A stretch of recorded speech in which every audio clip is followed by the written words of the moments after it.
All right, today we're diving into a number that, well, it seems to haunt our entire culture. And I'm not just talking about superstition here. This is a deep dive, an investigation into a global anomaly that just defies any easy explanation. And believe me, the scale of what we've looked at here it's staggering. Our whole investigation, it's built on this massive foundation of data. We're talking about 847 years of documented records. Just think about that. We're stretching back through centuries of history to trace the origins and the profound impact of this one single enigmatic number. And it's not just paper records. The analysis covers the actual architecture of almost 9,500 buildings. Yeah, we've looked at everything. Blueprints, elevator panels, floor plans, to see how a single number has literally shaped the cities we live in. But here's the thing. This isn't just some Western quirk. Our research, it spans 247 different cultures all over the world. It shows that this number's influence, whether it's feared or, revered, is a truly global human story. And that right there, that brings us to the very heart of this explainer. We're pushing past the old folktales, and we're treating the number 13 like a real cultural puzzle.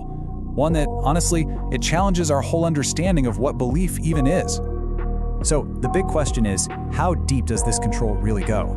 You'd probably be surprised, really surprised, to find out just how much of our modern world is built, or maybe I should say unbuilt, around this one number. Okay, let's kick this off with a pretty staggering fact. Over 80% of high-rises in the US, they don't have a 13th floor. You know the feeling? You get in an elevator, look at the panel, and the buttons just jump straight from 12 to 14. The floor is still there, obviously, but we've all just collectively agreed to pretend it doesn't exist by calling it something else. How weird is that? And this pattern of just avoiding it, it's everywhere. A lot of big airlines, they just skip the 13th row on their planes. Hotels, they often don't have rooms ending in 13. Even hospitals, believe it or not, have been known to skip labeling an operating room as number 13. It's like this quiet, invisible censorship written into our world. And you know what? This fear, it has a real price tag. It's estimated the US economy loses up to $900 million every single time Friday the 13th rolls around. People cancel flights, they put off big purchases, they won't sign contracts, all because of a date on a calendar. So you might be thinking, okay, I get it. It's just some old Western superstition. But the history here, it's so much more complicated than that. It's really a tale of two totally opposite realities existing at the exact same time. In this slide, it just perfectly illustrates that central paradox. So in the West, 13 is pretty much always a bad omen. You've got the 13th guest at the Last Supper, Judas, the traitor. In Norse mythology, the 13th guest is Loki, the god of chaos. In Tarot, card 13 is literally death. But then, you go to the other side of the world, to these incredibly advanced civilizations like the Mayans and the Aztecs. And for them, 13 was the most sacred number. It represented their 13 heavens, the divine itself. So here's the absolute crucial question. How on earth can the same number become the absolute worst thing imaginable in one part of the world and the absolute best in another, when these cultures never even met?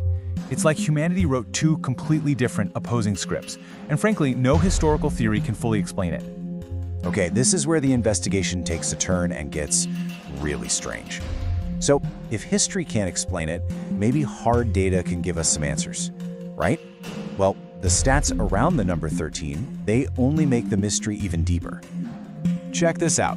The data here shows a really startling contradiction. After looking at decades of flight records, there is zero statistical increase in plane crashes on Friday the 13th.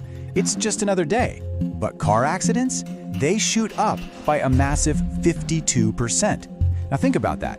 If people are supposedly staying home because they're scared, shouldn't there be fewer accidents, not more?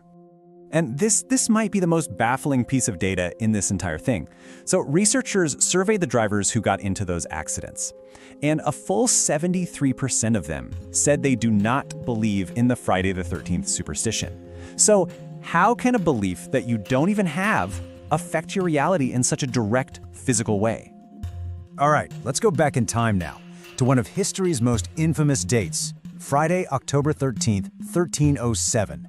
This was the day King Philip IV of France ordered the mass arrest of every Knight Templar, basically destroying the most powerful order in Europe overnight. Now, the simple story is, the king chose that date because it was spooky, right, for the symbolism. But there's a huge problem with that theory. Historical records show his top advisor, the guy who planned the whole thing, was incredibly superstitious and made a point to avoid that specific date. So why in the world was the biggest, most important operation of the entire reign set for that specific day? In a letter found centuries later, the advisor wrote this one chilling, totally unexplained line: "The date chose itself." What does that even mean? It's just this statement that hangs there in history, with no answer. But do you know, the mystery doesn't stop with us, with human culture. What if the number 13 isn't something we made up at all? What if it's something that's woven into the very fabric of the universe itself?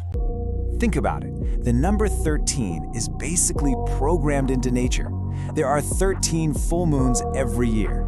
The very structure of our DNA is based on patterns that involve the number 13. It's a key number in the Fibonacci sequence. You know, that mathematical code that shows up in the spirals of sunflowers, in seashells, and even in the shape of entire galaxies.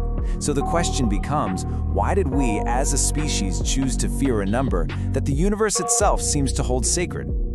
And all of this, it leads us to our final and maybe most unsettling part of this investigation.